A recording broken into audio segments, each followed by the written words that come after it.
I'm presenting a project that shows the collaboration between OpenM Health and FHIR. And I guess because everybody knows, so FHIR is, I'll do a brief introduction of OpenM Health. I am here representing a group of people. The principal investigator, the PI of the project, Dr. Ida Sim, she's a physician and researcher here at UCSF and co-founder of OpenM Health. David Haddad is another co-founder of OpenM Health. And then two researchers and one is a programmer at Georgia Tech Research Institute. And then Eric Haas, whose name was listed when we looked at Zulip. There was Eric listed. He's very active in the FHIR communities, our FHIR expert in the project. So the outline of my talk, I'll introduce briefly OpenM Health and what we do, and then present a use case that drove our project, which is ongoing.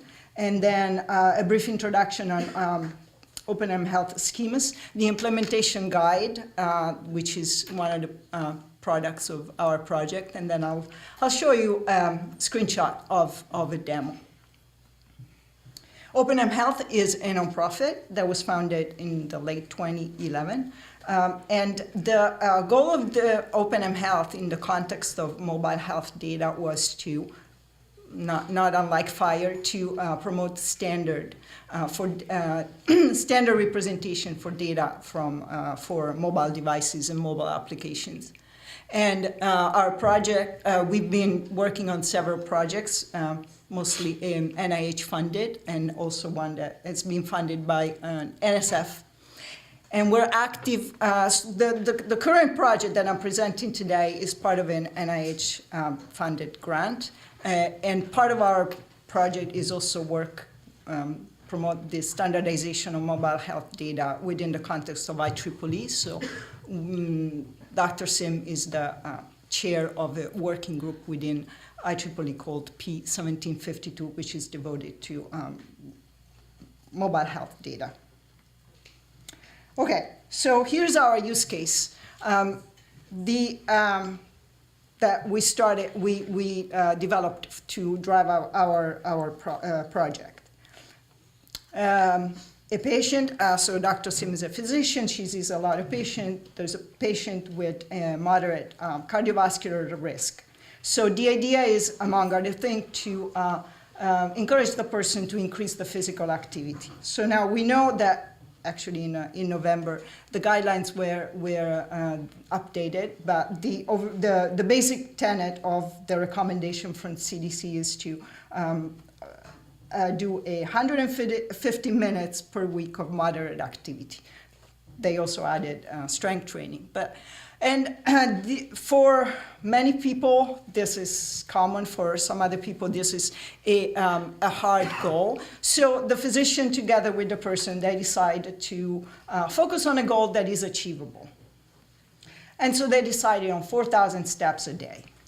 And very similar to what a medication prescription, this could be called a data prescription. So the physician encourages the person to track their steps, and then they will review the progress at the next encounter. Now the physician doesn't need to know and doesn't want to know on a day-to-day basis how many steps the person is, more like reviewing 3 months down the line how that day fared. So the idea is that the person is going to have whatever application or device, their own, and they're going to collect this data. And then at the next encounter, 2 months later, 3 months later, they can do a joint data review. Now, somehow there is a piece missing from this slide. Sorry, this happens when slides travel from one system to the other. But the idea is that the interoperability, right? Okay. The idea, but you will see how it works. The idea, though, is that the physician has a workflow, and the physician workflow, as we know in this room is based on their EHR system. So the physician doesn't want to look at the specific device of the person or the phone, just wants to have this data for review as part of their workflow, so in the EHR. And so that's what I will show at the end of the project. Now, I'm going to backstep for a little bit to explain a little bit OpenM Health. So we focus on standardization of mobile health data. The idea is that many devices, many applications, especially flourishing in the last few days, different data representations, how do you put data together, problems that, you change the environment, but they're very similar on problems that you face, with electronic medical record.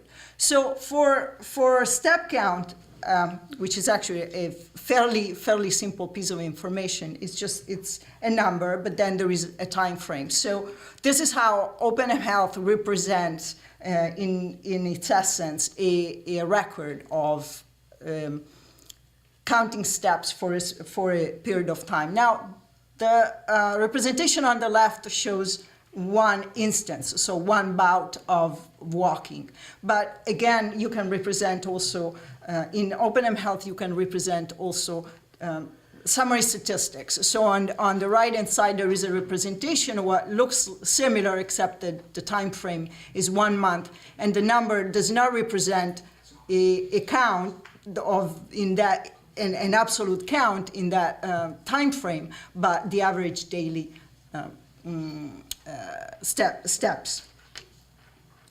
So to answer the use case that we started, we need the step count, we need a time reference, and possibly a descriptive statistic.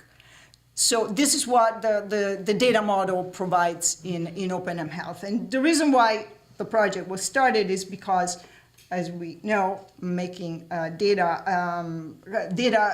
coming from different sources, if you can aggregate them, then you can do something with them instead of having the data in different silos. And as you probably know, more and more mobile devices and mobile applications are used for care. They're used more and more also now, starting in clinical trials. So there is a lot of focus on making this data standardized. And we work on what we call schemas instead of resources, and we follow design principles. And all this information is on the openmhealth.org website. And data travels, the minimum element is a data point. A data point has a header that contains metadata, and then a body, which is the actual measure, and then we annotate to standard vocabularies, just like in FHIR. And this is an example for sleep.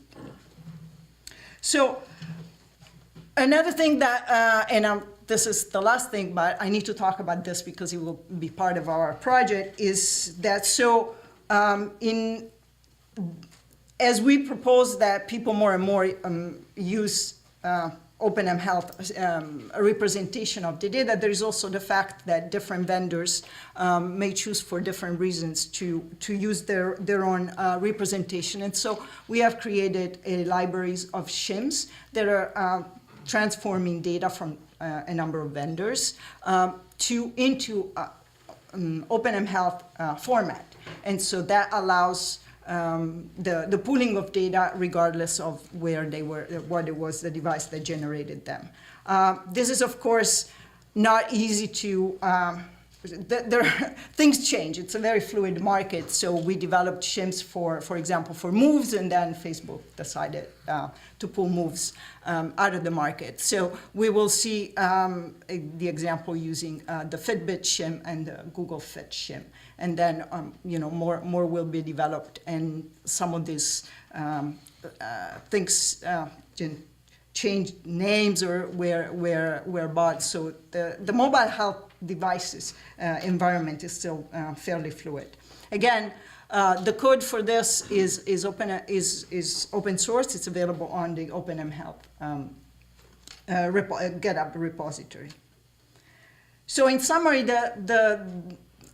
the mission of OpenM Health is to promote the standardization of data and metadata from mobile devices. And to do so, we provide clear semantics that are indexed to standard vocabulary, and they are focused on mobile health use cases. And our community is growing, and it's driven by several projects. One is the implementation guide, the FHIR implementation guide that I'm going to be presenting in more details in the next slides. And the other one is what I mentioned, the standardization process within ITripleE, the P1752 group, which is almost, next month will be a year old, and participation is free, and you can also join our listserv, which has about 200 people. And we have regular meetings as a working group, and then there are 2 subgroups that focus on physical activity and sleep measures.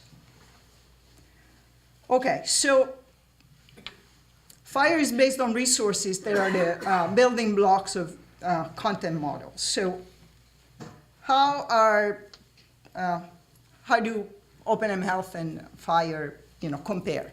And as you can see from this, everything that is in black is pretty much the same. And the part that is different is the red part. So OpenM Health is focused on mobile health, mobile devices, mobile application, and FHIR on EHR. So there's a co-evolution, they're complementary.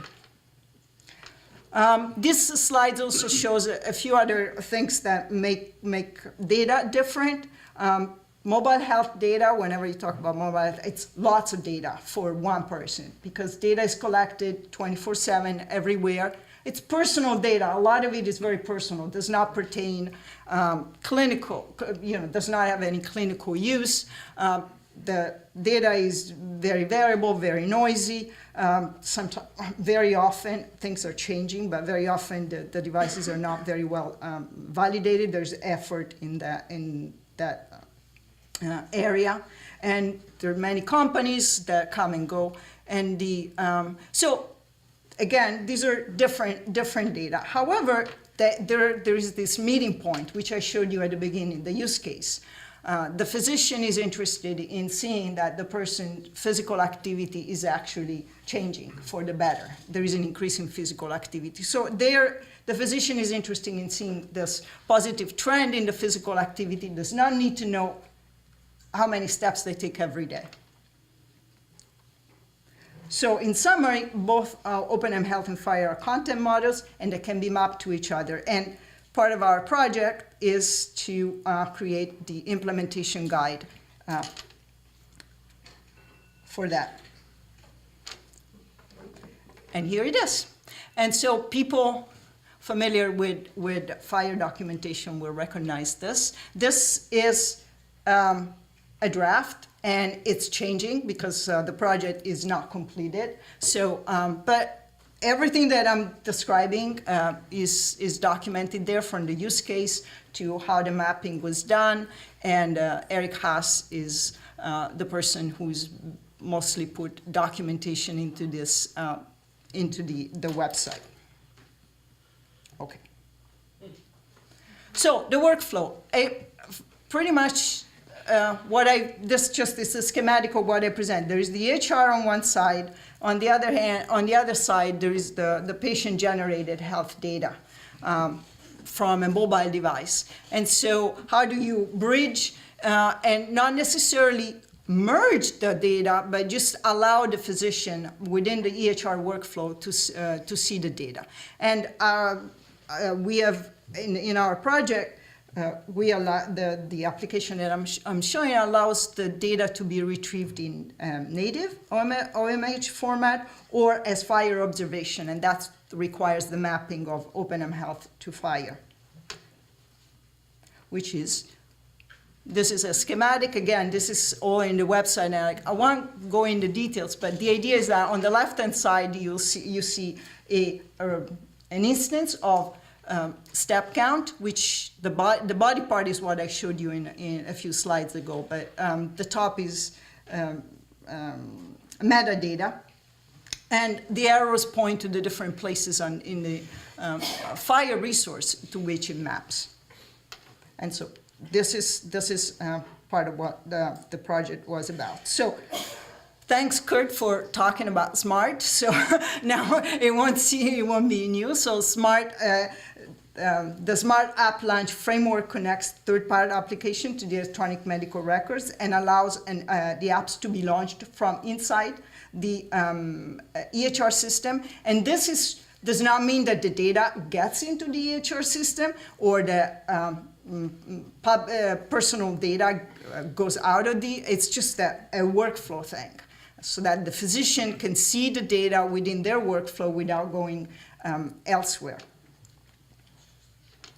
So this is so I showed you this one, and this is now the application with a little bit better graphics. So again, on the left-hand side, there is the EHR, the FHIR server, the authorization things. And then on the right-hand side, there is the device or application that is used by the person, be it, Fitbit or Runkeeper application, whatever. And in the middle, there is the OpenM Health on FHIR that allows to do what I'm going to show you, so that the data, if the data from the device goes through Shimmer, so that regardless of the device that collected the data, the data themselves get transformed into OpenM Health format, so that they can be visualized using visualization tools that are being developed by OpenM Health, or the data can be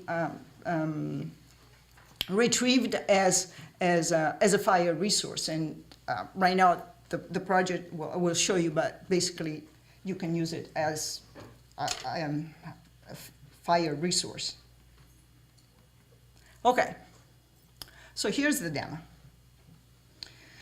This show you the Smart App Launcher. So there's a lot of stuff, but the Launch App green button at the bottom. So going back a little bit, because this is a series of screenshots. So let's go back for a second to what I showed you at the beginning. The physician tells the person, let's aim for 4,000 steps a day.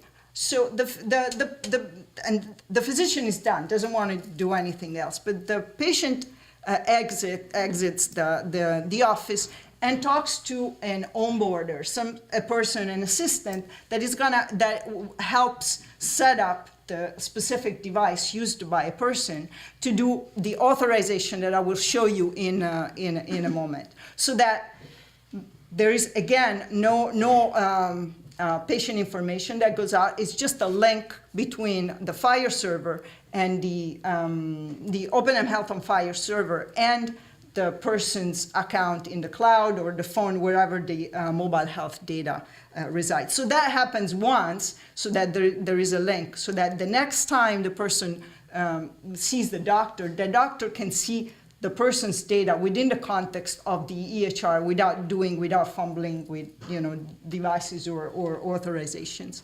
So this is a screenshot of the simulated EHR, the list of patient. One person is selected. Right now, the project, we focused on Fitbit and Google Fit. So maybe the person has a Fitbit. So click on Fitbit, and here it is. So this is now the login for the person's Fitbit, and the person does that, provides the authorization, and then the authentication is done, and they're done. The person is done. Now, if they use Google Fit, the authorization looks different, but fundamentally it's the same. It's authorizing the transfer of data. Okay, so what happens the next time when the physician sees the person? So again, this is a work in progress. So, but I'm showing you what the possibilities are. So the physician launches the app, selects the patient, and can see the data. And they can see the data now. This I'm showing you the data in OpenM Health format. So if you can see at the top, you can select the time frame. maybe the last month, the last 3 months, and the data can be retrieved in OpenM Health format. So if they do that, then in this case, you can see the visualization. That's a visualization module that was developed by OpenM Health, but you can see the data displayed on a nice timeline, and the physician can see, they started well, and then they kind of didn't do very well for a while, and now it seems like they're doing better. They can see the trend, basically. These are fake data, of course. But then, even though that's actually a lot of steps, the idea is that then each point you can click and you can get what the actual value is. And then at the bottom, this is cut off because it was a long list, but you have the individual data points, the meaning of individual data points.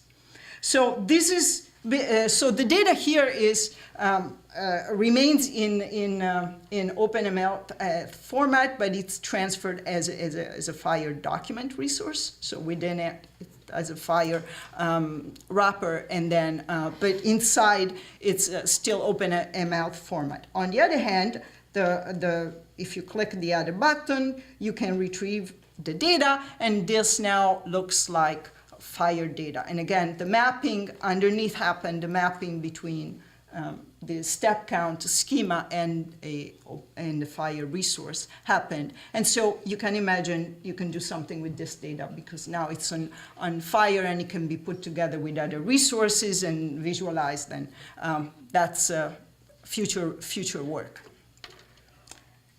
This completes my presentation. So thank you for listening. This is my some contact information of my Dr. Sim and myself, if you want. If you have additional questions beyond what you can ask tonight and want to get in contact. Thank you. I think we have time for a few questions.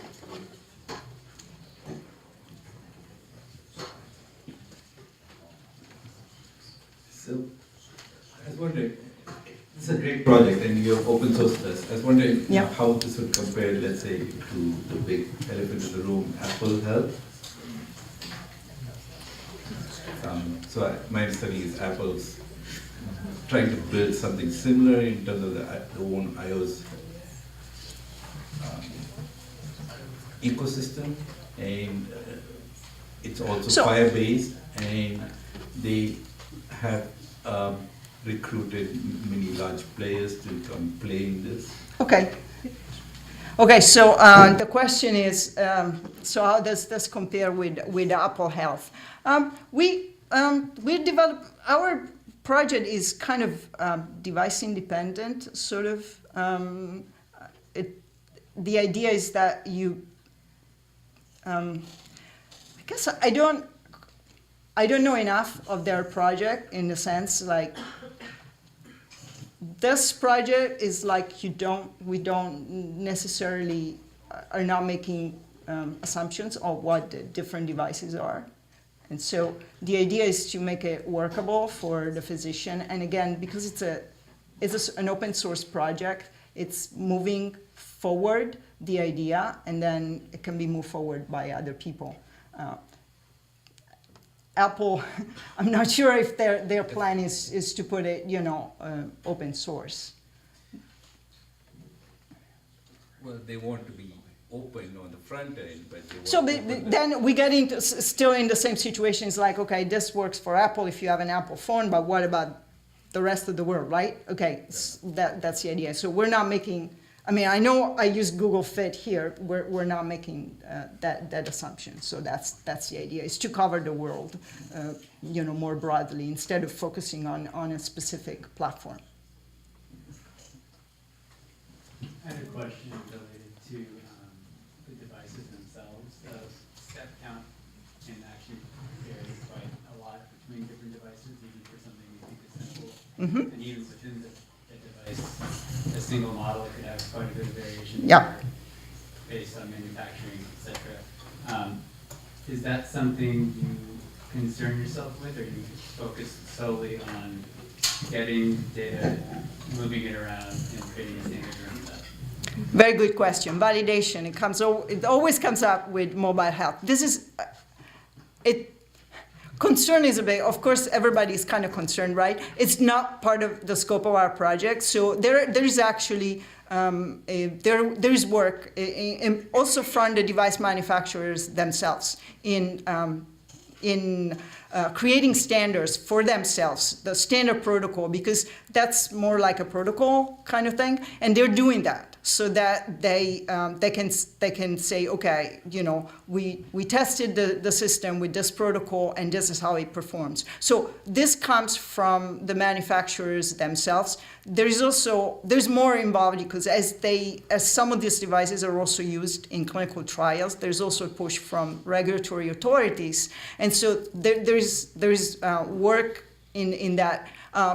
Our project is kind of agnostic to that because we just look at the data. Okay, but good question. That makes sense, but is there a way to say in the schema or the data moving around that it has been validated versus not validated? Yeah, so very good question. That's part of metadata, and that's work that very important work that we're actually doing within the context of the ITripleE. And so we're working on a minimum metadata standards exactly for that, to address what are the minimum requirements for this data so that the user has some knowing not only what is the device that generated, but also some more information that points at the quality of the data. Yeah, so that's metadata. Yeah, good question, thank you. Hi. I have a question and a suggestion. Basically, my wife actually runs a dementia center in India, and one big problem with dementia patients is that when the family caregivers go to the doctor, and the doctor usually asks, how is the patient sleeping? And the caregiver will give a perception based on his or her perception of the patient. The patient might be sleeping many, many hours, but caregiver will say, no, it's awake all the time, and so on. So basically, if an objective data collection, like a smart device which has the sleep patterns, if that could be given to the doctor rather than the caregiver's perception of the sleep, that would really change the lives of the patients, essentially. But the medications are all wrong, that kind of thing.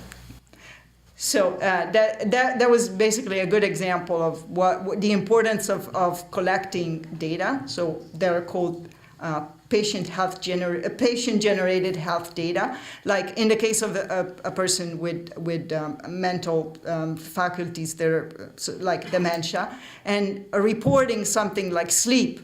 Sleep is actually a classic example. Even the person themselves, it's very hard to remember the characteristic of the sleep, and maybe you've slept very well for a month, but one night that you sleep badly and you feel like, and so having devices that can provide a more objective measure of sleep is very helpful for the physician to check on how the person is doing or how are the medications, and so this kind of information. But again, as you can imagine, probably the physician doesn't need to know exactly how much how many hours the person, but more like the trend, more like an average, and that's how the things they're bridging, so that the mobile devices, they generate 24/7 this large amount of data, but the physician has also a lot of other data to process when they look at the person, and so this allows allowing a view into the patient-generated health data without overpowering the physician with information. That's a very good, use case, and thank you for the example. That's certainly a great one. Question for you. Would you mind going back a few slides to where you're showing the physician view of I guess this is it. So remember, this is a project, so this is not necessary. So the idea is that there will be a nicer way of presenting. So this is, I'm not expecting this is going to look like this. So a couple of questions in relation to the physician workflow. The first part related to this screen is, are you envisioning this as a smart on FHIR app to get this data, and what is the OpenM Health providing in terms of tools to facilitate this view? You said this was a FHIR document. Is it just like, are you envisioning that you're pushing that document into the EHR, or are you envisioning an app, a Smart on FHIR app that is retrieving that document from your server? Okay, so right now this is a smart, the assumption is a Smart on FHIR app. And the project is not concerned with writing data to the EHR. So the data remains outside the EHR, and that's part of what Smart on FHIR provides. The bulk of the project so far has been on developing the implementation guide, and we're less concerned on how it's going to look like. At some point, someone will develop something that is going to look very nice for the physician. We're more concerned right now in creating the infrastructure. And again, the data right now can be retrieved either in OpenM Health format, which allows you to use the visualization. There is a module that works on OpenM Health formatted data, or as a FHIR resource. And then you can apply whatever tools that expect data in FHIR format. I hope thank you for the answer. And related to this is the OpenM Health project working on, you talked about being able to, for the physician to be able to order this data for the physician, or for the patient. Have you, are you working on what that workflow would look like? Is that part of the OpenM Health project? Okay, so the question is also if OpenM Health, part of the OpenM Health project is also working on the workflow for the physician. Not for OpenM Health, is more like we're using this project, this collaboration project, the OpenM Health on FHIR, to drive some of this, but right now we're not developing the application right now. So what we're doing is going to be open source, and then we'll see where it goes. But right now, it's more sort of like working on the concept of and creating, again, providing the tools so that it can be implemented. And then, you can put a front end to the project. Thank you for the presentation. And my question is, what is the relationship between the Continua project and OpenM Health? Do you know about Continua project? Yes, I know about the Continua project. So they're aware of what we're doing. We're aware of what they're doing. So it's a parallel, project. You are competing, yeah? Somehow. So actually, I should repeat the question. What is the relationship between OpenM Health and Continua? So we're working within the context of our grant, and actually part of what we're also doing, very similar to FHIR's, we're trying to create a community. What we do is open source. So it's a parallel effort, just like there's other standardization efforts within ITripleE. There's a group that looks at privacy. There's so again, parallel efforts. Thank you. They're still alive. Is Continua still alive? I know their hints, but I don't hear much about it. An answer that. You know more than I do. Hi, this is Brendan back here from Redox. Oh. I'm just curious, what are you guys doing to drive that adoption of your standard version? Some of the major players, because looking at your site, it's a lot of academics, it's a lot of maybe some cutting-edge startups involved, but for some of the major players, how are you getting them and driving their adoption? And then how are you growing that community? You talked about the importance of community, we heard from Grant, the importance of the community, but what efforts are you putting in? Okay, so the question is, what are our efforts to foster adoption and grow the community? So definitely the ITripleE project is about expanding the community and drive adoption, because once, in many ways, and I don't know if you're familiar with the ITripleE project, but the idea is that it is a community. There's a call for participation, so we have people in the group from all over the world and from different backgrounds.